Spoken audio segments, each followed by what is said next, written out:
नमस्कार दोस्तों। No violence. जी हां, गुड़गांव के अंदर कल एक बहुत ही बड़ा राइट जो है वो छिड़ गया।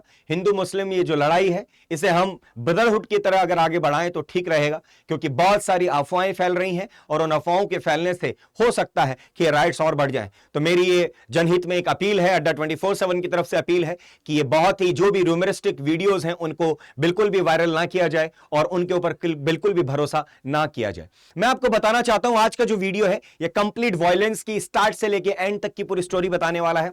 साथ के साथ इसमें कौन कौन से लीगल कंसर्न्स हैं जो कि आपको और हमें एज ए नागरिक पता होने चाहिए ही चाहिए, वो सब कुछ मैं इसमें डील करने वाला हूं। और आपको बताना चाहता हूं कि इस तरीके के सारे कंटेंट को देखने के लिए आप हमारे चैनल को सब्सक्राइब कर सकते हैं, नोटिफिकेशन बेल को ऑन कर सकते हैं अगर आप पहली बार हैं हमारे साथ में, और अगर आप हमारे साथ रेगुलर जुड़े हुए हैं तो आपको पता ही है कि हम रेगुलर इंपॉर्टेंट कॉन्सेप्ट्स के ऊपर वीडियोस लेके आते रहते हैं। तो आज का जो वीडियो है ये स्टार्ट से लेके एंड तक आपके लिए इतना महत्वपूर्ण है, इसके अंदर मैं एक एक डिटेल को शेयर करने वाला हूं। मैं हूं एडवोकेट विजेंद्र सिंह चौधरी और स्वागत करता हूं आप सभी का CLAT and other law entrance examinations के इस चैनल पे। हम यहां पे सभी तरीके के लॉ के एग्जामिनेशंस की पढ़ाई कराते हैं और साथ के साथ में जो इंपॉर्टेंट लीगल कंसर्न्स होते हैं पूरे देश के अंदर हम उनके ऊपर बहुत ही इंपॉर्टेंट तरीके से चेक रखते हैं और आप तक वो सारी की सारी इंफॉर्मेशन पहुंचाते हैं। क्या हुआ कल रात, सोमवार की रात को क्या हुआ? बेसिकली एक वीएचपी और बजरंग दल की एक बहुत बड़ी प्रोसेशन थी जो कि जा रही थी गुड़गांव से लेके, और वो गुड़गांव से जब नूह पहुंची तो नूह के अंदर इसके अंदर एक बहुत बड़ा राइट छिड़ गया जहां पे उनके ऊपर स्टोन बेल्टिंग हुई और बहुत सारे पुलिस वाले और साथ के साथ 2 लोगों की वहीं पे मृत्यु भी हो गई और बहुत सारे लोग हैं जो कि घायल हैं। लेकिन इस पूरे के पूरे प्रोसेस के अंदर लगभग 2500 से 3000 हिंदुओं को एक मंदिर जो कि शिव टेंपल है नूह के अंदर, वहां पे अपने आप को शरण लेनी पड़ी। उसके बाद में पुलिस के वहां पहुंचने के बाद में उन लोगों को सेफली वहां से निकाला गया। क्यों हुआ ये सब? इस राइट के पीछे का कारण क्या था? मैं आप लोगों को पूरी इंफॉर्मेशन इन पूरी पीपीटी के थ्रू देने वाला हूं, आपको मैं समझाने वाला हूं। ये कुछ फैक्ट्स हैं जो कि आपके सामने हैं, जो कि न्यूज के अंदर आए हैं, जो कि न्यूज़पेपर्स में आए हैं और जिनको हमारे जो ऑफिशियल्स हैं उन्होंने इनको एक्सेप्ट किया है कि ये बिल्कुल सही फैक्ट्स हैं। तो ये सारी की सारी कहानी जो है ये मैं आपको कल की बता रहा हूं, सोमवार की, और उसके बाद में सोमवार की ही रात को एक मस्जिद को भी जला दिया गया और उस मस्जिद को जलाने के बाद में वहां पे एक आलम करके नाम के एक व्यक्ति थे जिनकी वहां पे मौत हो चुकी है। और आज यह हिंसा और भड़क रही है। और ऐसी जब सिचुएशंस आती हैं तो क्या करती हैं सरकारें, क्या करता है प्रशासन, क्या करता है एडमिनिस्ट्रेशन, ये सब मैं आपको बताने वाला हूं। पहली बात, इस पूरे के पूरे प्रोसेशन के अंदर बहुत इरैशनेबिलिटी थी। देखिए क्या है कि जब ऑलरेडी आपको पता था कि मेवात जो एरिया है, मेवात और नूह जो आपको एरिया जिसके बारे में बात करने वाला हूं, आपको मैप के थ्रू समझाने की कोशिश करूंगा ताकि आपके कॉन्सेप्ट्स बहुत क्लियर हो सके। तो ये जो एरिया है ये बहुत ही ज्यादा कम्युनल सेंसिटिव एरिया है और इस एरिया से इस यात्रा को निकलना बहुत ही डेंजरस हो सकता था। उसके बावजूद एडमिनिस्ट्रेशन ने इस प्रोसेशन को निकलने की परमिशन दे दी। परमिशन देने के बाद में जब ये प्रोसेशन आगे बढ़ा तो इस प्रोसेशन को क्या ट्रिगर किया, क्या चीज थी जो इस प्रोसेशन के अंदर आगे बढ़ के इस तरीके के राइट के अंदर कन्वर्ट हो गई, वो सारे के सारे पॉइंट्स मैं आप लोगों के साथ में यहां शेयर करने वाला हूं। देखिए कुछ चीजें जो मैंने आपको बता दी हैं, ऐसा कुछ हुआ है। ये है देखिए हमारा दिल्ली, और साथ के साथ में ये मैप के थ्रू मैं आपको समझाना चाहता हूं कि ये राइट कितना इंपॉर्टेंट है भारत सरकार के लिए और हरियाणा सरकार के लिए भी। ये देखिए ये हमारा दिल्ली है और ये हमारा नोएडा है, ये हमारा गुरुग्राम है। हम एनसीआर की अगर बात करें तो अगर ये राइट फैल जाता है तो ये एनसीआर के ऊपर एक बहुत बड़ा प्रॉब्लम हो सकता है और हमें इसको रोकने की बहुत जरूरत है। इसीलिए मैंने जनहित के अंदर अपील की है कि प्लीज र्यूमर वाले वीडियोस को बिल्कुल भी एस्केलेट ना करें और प्लीज चीज को समझें कि क्या हुआ है, क्यों हुआ है। ये देखिए ये आपको सोहना रोड दिख रही होगी, ये रोड यहां से, ये नूह है आपका, ये यहां से होते हुए जा रही थी और ये नूह के अंदर ये पूरे के पूरे राइट्स हुए हैं। रू के अंदर बेसिकली कौन सी ऐसी एरिया है जो मैं यहां पे दिखा देता हूं आपको। ये आपका मेवात है जो कि मैप के अंदर दिखा रहा हूं, ये सोहना रोड है जो कि आप जानते होंगे कि दिल्ली से मुंबई का एक हाईवे बनाया गया है। उस हाईवे को जो है ये सोहना होते हुए वो हाईवे जाता है और इस हाईवे से जब यहां से मेवात, ये एरिया है मेवात और ये एरिया है नूह, यहां पे ही एक एरिया बनता है जो एक करोड़ मोड़ कहा जाता है। उस जगह पे जो है ये सबसे पहली प्रोसेशन के ऊपर स्टोन बेल्टिंग स्टार्ट हुई। देखिए एडमिनिस्ट्रेशन की परमिशन के बावजूद यहां पे पर्याप्त पुलिस कर्मियों की यहां पे कमी थी, पर्याप्त पुलिसकर्मी यहां पे तैनात नहीं किए गए थे। दूसरी इंपॉर्टेंट चीज, अगर नहीं किए गए थे तो ये क्यों नहीं किए गए थे, जब आपको पता है कि वो एक कम्युनली सेंसिटिव एरिया है और साथ के साथ में कुछ ऐसा क्या घटा कि ये सेंसिटिव एरिया जो है ये इतना वायलेंस की तरफ बढ़ गया और चीजें इतनी बिगड़ गई। बहुत सारी वीडियोस देखे मैंने, बहुत सारे वीडियोस थे जो कि बिल्कुल दिल को दहलाने वाले थे। छोटे छोटे बच्चे, औरतें, उनको सभी को मंदिरों में शरण लेनी पड़ी, उनको छुपना पड़ा अपने आप को बचाने के लिए। देखिए ऐसे जब राइट्स होते हैं तो कुछ लोगों, जो कि हम कहते हैं कि अनवांटेड एलिमेंट्स हमारी सोसाइटी के अंदर हैं, वो ऐसा काम करते हैं, लेकिन उसके कारण सोसाइटी एट ए लार्ज को बहुत बड़ा यहां पे नुकसान झेलना पड़ता है, जो कि हमने कल भी देखा। अब मैं आपको कुछ चीजें हैं जो फैक्ट्स के बारे में आपको बताना चाहूंगा। तो ये बेसिकली हमारे मनोहर खट्टर साहब हैं, जिन्होंने ये पूरे राइट्स होने के बाद में तुरंत अपना ट्वीट करते हुए उन्होंने कहा है कि हम सबसे दरख्वास्त करते हैं, हम सबसे अपील करते हैं कि इस राइट को आगे ना बढ़ाया जाए, ब्रदरहुड को आगे बढ़ाया जाए। हम भाईचारे से चीजों को सॉल्व कर सकते हैं। अगर किसी चीज का बुरा हमारे मुस्लिम भाइयों को लगा है तो हम उसके बारे में सोच सकते हैं, अगर हिंदू भाइयों को किसी चीज का बुरा लगा है तो हम उसके बारे में सोच सकते हैं। ब्रदरहुड से हमको इन प्रॉब्लम्स का सॉल्यूशन करना चाहिए, ना कि इस तरीके के वायलेंस का। तो जो इन्होंने कहा है वही मेरी तरफ से भी आपको मैसेज है कि हमें ऐसी वायलेंस के अंदर सपोर्ट सिस्टम नहीं बनना चाहिए और हमें जितना हो सके इन चीजों को शांत करने की तरफ आगे बढ़ना चाहिए, being an citizen of India. आगे बात करता हूं कुछ इंपॉर्टेंट फैक्ट्स की। क्या था ये पूरा का पूरा ये वायलेंस स्टार्ट कैसे हुआ? तो देखिए सबसे पहली बात है दैट इज ब्रिज मंडल जल अभिषेक यात्रा। ये ब्रिज मंडल जल अभिषेक यात्रा जो है ये गुरुग्राम से स्टार्ट हुई है, और इसको कौन प्रोसेस कर रहा था मैं आपको बता दूं, that is done by VHP and as well as the most important person that is Bajrang Dal. यहां पे Bajrang Dal as well as VHP, विश्व हिंदू परिषद, इनके थ्रू इस प्रोसेशन को स्टार्ट किया गया था। ठीक है जी, आपको ये पता होना चाहिए कि कौन कौन सी कम्युनिटीज के लोग थे इसके अंदर। इसमें हिंदूज थे, और साथ के साथ में इस प्रोसेशन को ऑर्गेनाइज किसने किया? इस प्रोसेशन को ऑर्गेनाइज किया था विश्व Hindu Parishad as well as Bajrang Dal. आगे बढ़ते हैं, कुछ चीजें इंपॉर्टेंट जिसके अंदर ये है कि हमारे जो एडमिनिस्ट्रेशन है उसने 1000 के लगभग के लोग यहां पे जो है यहां पे तैनात किए। आप भीड़ देख रहे हैं, बहुत बड़ी भीड़ थी, उसके हिसाब से ये बहुत कम पुलिसकर्मी थे, और जहां आपको पता है कि बहुत सेंसिटिव एरिया था जिसके अंदर ये प्रोसेशन होने जा रहा था। लेकिन ये सब बात ठीक है, प्रोसेशन हुआ, सारी चीजें हुई, लेकिन ऐसा हुआ क्योंकि ये वायलेंस के अंदर बदल गया। तो मैंने आपको फिर से एक और मैप दिखाया है, ये है वो खड़ा मोड़ एरिया जो मैंने आपको पहले बताया था, जो कि आपके नूह से पहले आता है और आपके मेवात एरिया के पास में पहुंचता है।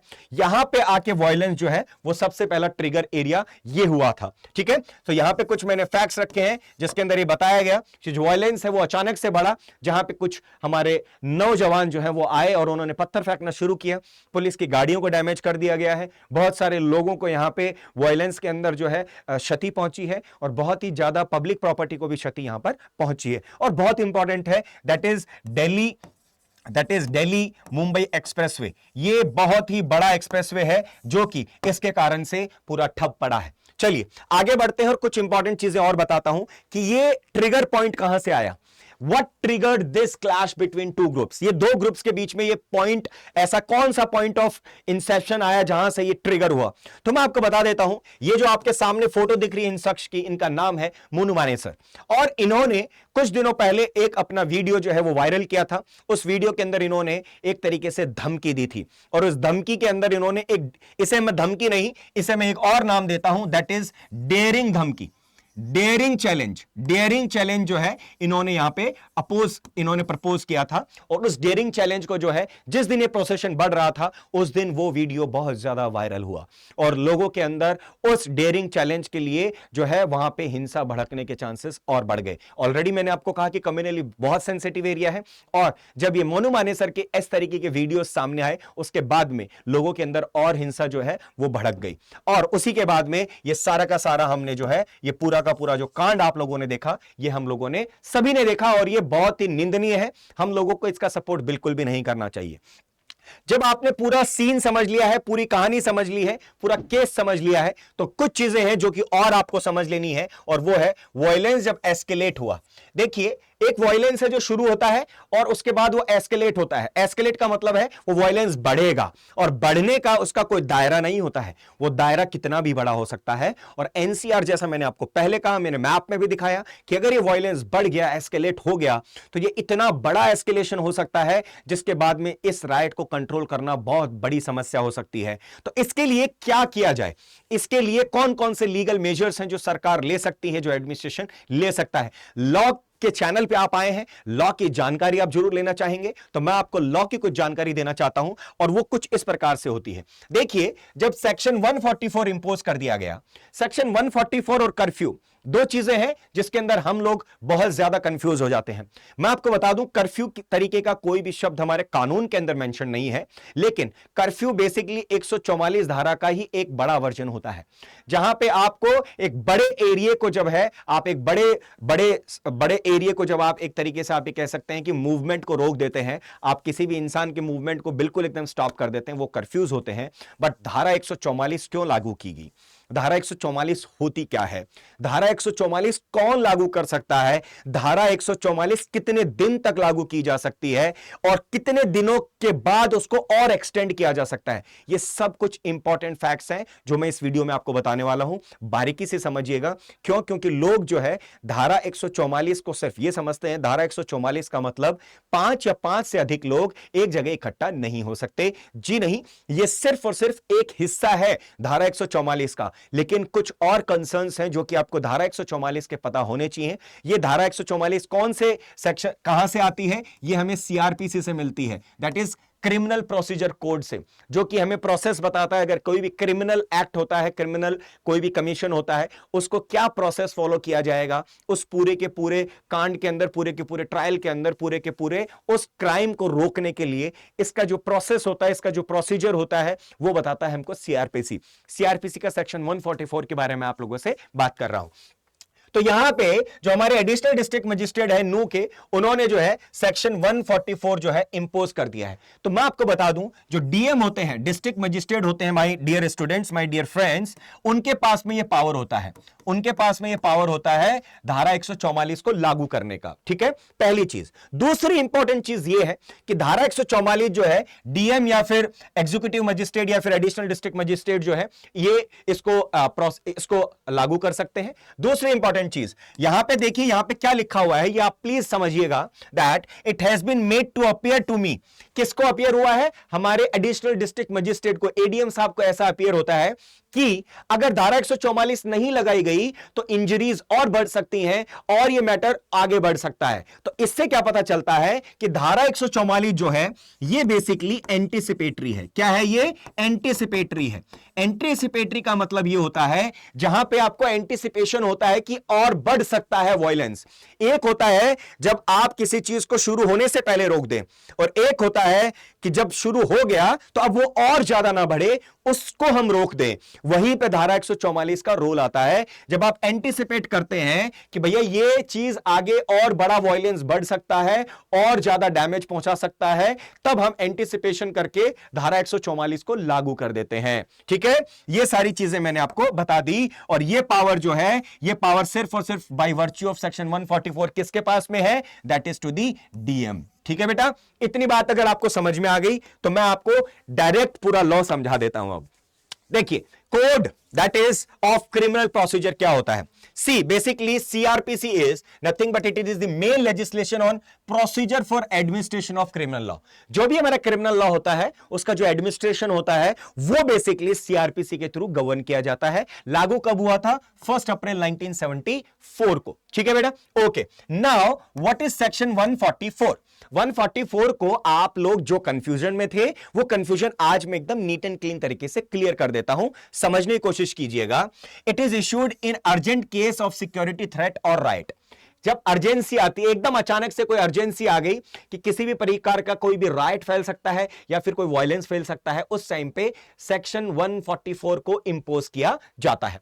अगली इंपॉर्टेंट बात, that it bars the assembly of 5 or more people in area where it has been imposed। ठीक है, जिस एरिया में इसको इंपोज किया गया है वहां पे 5 या 5 से ज्यादा लोगों को इकट्ठा होने की परमिशन नहीं मिलती है।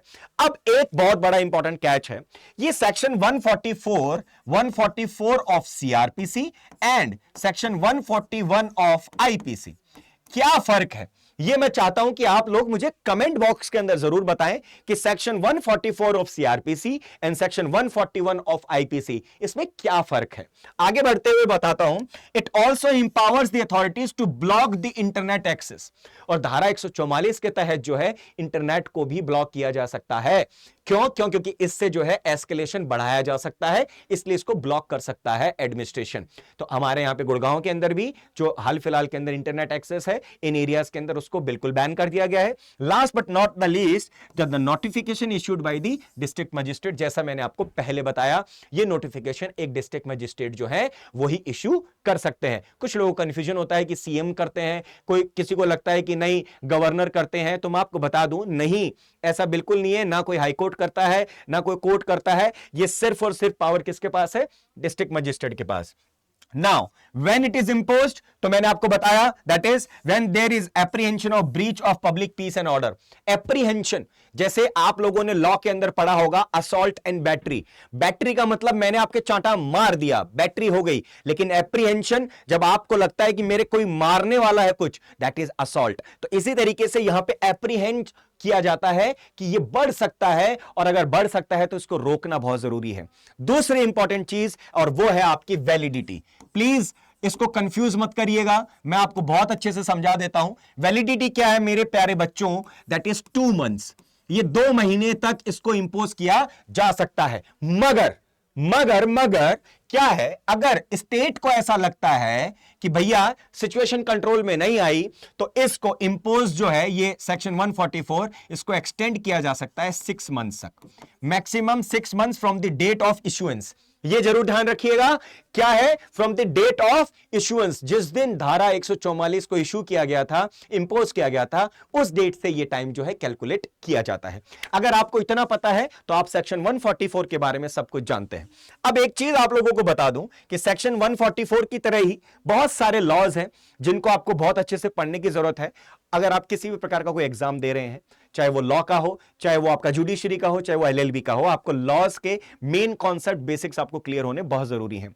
और ये कुछ बच्चे जो मैं फोटो दिखा रहा हूं, ये भी हमारा सीयूटी के रिजल्ट के वो बच्चे हैं जिनके 300 प्लस के स्कोर्स भी हैं। 250-300 वाले तो बहुत सारे हैं, मैं 300 प्लस के बच्चे बता रहा हूं। अगर आप भी अपना नाम ऐसी ही जगह पे शुमार कराना चाहते हैं तो मैं आपको बता दूं कि we have all the courses which we are catering for all the law examinations.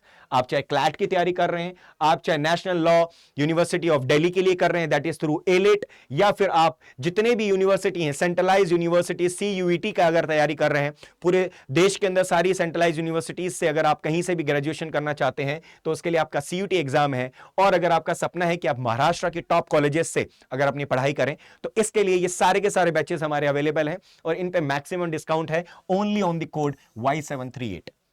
आपने आज लॉ समझा, इसी तरीके से सभी लॉज को एकदम डिटेल के अंदर समझाना, उन लॉज के साथ में आपको केस लॉज बताना, और साथ के साथ में उनको कब कब इंप्लीकेशंस किया जा सकता है, ये सब चीजों के लिए बहुत अच्छी अप्रोच होनी जरूरी है।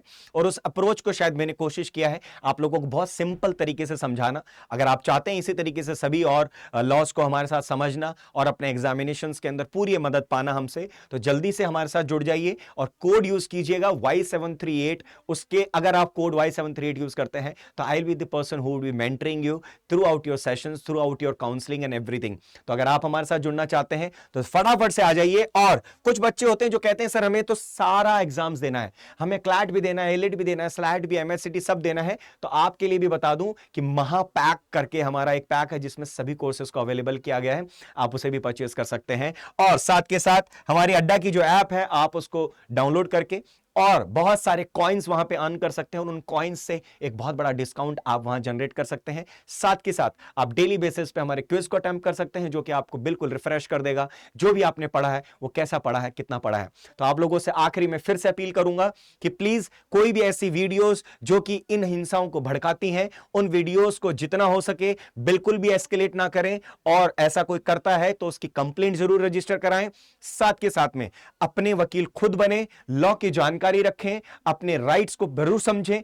कुछ आप जो भी जितने लोग ये वीडियो देख रहे हैं, कल आपको एक बहुत इंपॉर्टेंट वीडियो मैं डालने वाला हूं जिसके अंदर मैं मेंशन करने वाला हूं कि कौन कौन से वो इंपॉर्टेंट 10 लॉज हैं जो कि हर एक पर्सन को पता होने चाहिए। आप चाहे लॉ पढ़े हैं या पढ़ने वाले हैं तो भी आपको ये लॉज पता होने चाहिए। वो बहुत जल्दी आपके सामने वीडियो आने वाला है, देखना ना भूलिएगा। सेशन को लाइक जरूर कर दीजिएगा एंड शेयर तो जरूर ही कर दीजिएगा ताकि सब तक ये खबर पहुंच जाए। इसी के साथ लेता हूं अलविदा, एडवोकेट विजेंद्र सिंह चौधरी। जय हिंद, जय भारत।